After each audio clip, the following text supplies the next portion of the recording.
Ewa ubwo rero nandi mu makaritsiye bankubitanye n'umusore w'umunyarwanda bite byawe ndaho ndashima Imana n'ukweli Uziko abanyarwanda usigaye tumeze nk'abashinwa ubu hano wahageze twaruzuriranye hano mu makaritsiye kweli ya Dubai n'ukuri twaruzuriranye kabisa twaje gushaka witwa nde uri kuri Neon TV ngubu iha amazina yanjye akabyiniro banzi ku izina rya Titi ariko atari Titi Brown ariko yapana kuko nta nyamba by the way banyita Titi niryo zina nzwiho ahangaha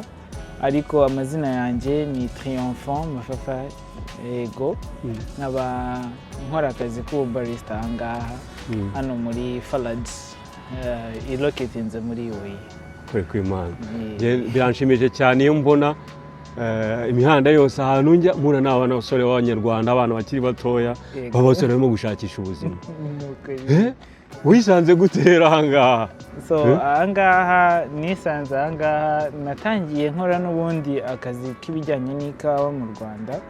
aho nakoreraga muri company yitwa Question Coffee mpamya neza ko ari imwe muri company cyangwa coffee shop ziri more developed ku bijyanye n'ikawa zitanga ubumenyi bwiza yari located Kicukiro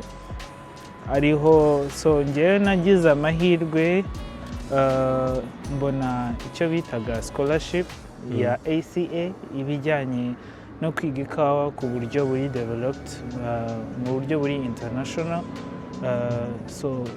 Question Coffee icyo gihe yatangaga amahirwe yo kugira ngo urubyiruko rushobore kuba rwamenya ikawa byimazeyo iyo opportunity mbumwe muri abo bantu bashoboye kuba bayigetinga wabyigiye ibyo bintu Question Coffee ubu ngubu ndakeka yuko ishobora kuba ikorera impande y'akarere ka Gasabo hano biri located RDB I think ko maze igihe wenda ntago ari kinini ariko niho iri located umaze igihe kingana iki muri kino leta zunze ubumwe z'Abarabu umwaka umaze umwaka wavuye mu Rwanda direct uje gushaka akazi cyangwa waje ufite akazi nagize amahirwe nganya n'umukire ndi mu gihugu cy'iwacu turaganira ambwira ko ari interested kuba ashaka umubarista iyo uvuze ngo umukire n'umukire muri kino gihugu cy'Abarabu mwahuriye nyine aho wakora Umwarabu ashaka gufungura branch nshyashya aba interested mwohereza ibikenerwa byose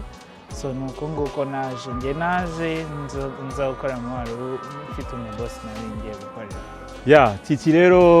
nk'uko wari utubigiye urugendo rwawe uhuye n'umuntu asanzwe ukora muri ako kazi akofarinze akazi ugapurayinze uragize ugiye kubona ubona wisanze ahangaha urabona ibyo waje ukurikiye ahangaha bitandukanye n'ibyo wasize hari i Kigali mu by'ukuri mu kintu cyangoye ntakubeshye bya mbere na mbere burya ikintu kigora umuntu amafaranga y'inaha yarangoye cyane mu by'ukuri ku buryo no guhaha iyo bangaruriraga hari igihe najyaga mfata nk'amafaranga nkibaza se inibitse ese arabara angahe gusa uba ahantu ufite n'abantu burya muvuga ururimi rumwe buri ikintu challenge ya mbere yari yo kuba waba ahantu ubana n'abantu mutavuga ururimi rumwe which is nabyo nabibayemo ariko nagize imana yuko nari mfite abantu dushobora kuba twahuza langaje bagashobora kuba bansobanurira ukuntu amafaranga bayabara yego no kumenya naho uhaha kuko buriya niba ari ikintu umubiri ikintu kiwugora no gukenera icyo kurya ukamenya ahantu nyine location urumva rero imbogamizi nagize ni ukubara amafaranga kumenya aho guhaha nyine utuntu nk'utwo ko numva utarimo gushyiramo guteka ko nzi ko abasore cyane dukoresha abashiki bacu gusa icyo abasore benshi i Kigali nzi ko kiratugora kuko usanga abasore akenshi i Kigali tuba dufite umukozi rero hano bikaba bigoye hano ni ukuvuga ngo ubuzima uba ugomba kwimenya kwa ni ukuvuga ngo buriya YouTube ni umubyeyi niwe wagiyeho niwe wabyigiye yego ukamenya ngo bigenda gutya na gutya ariko which is good like bikwigisha ubuzima nyine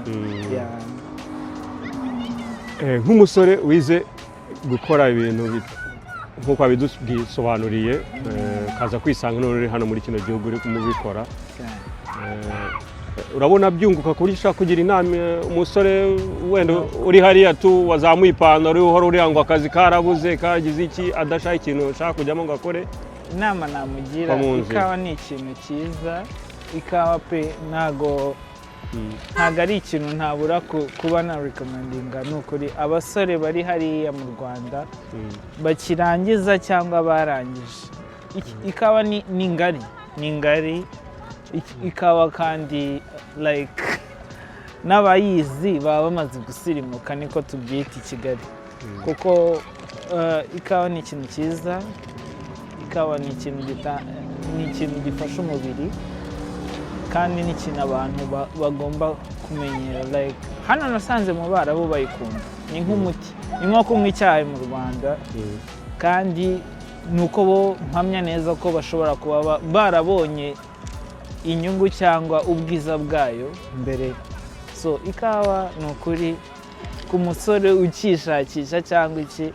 ni ikintu numva yuko yakabaye yiga akarusha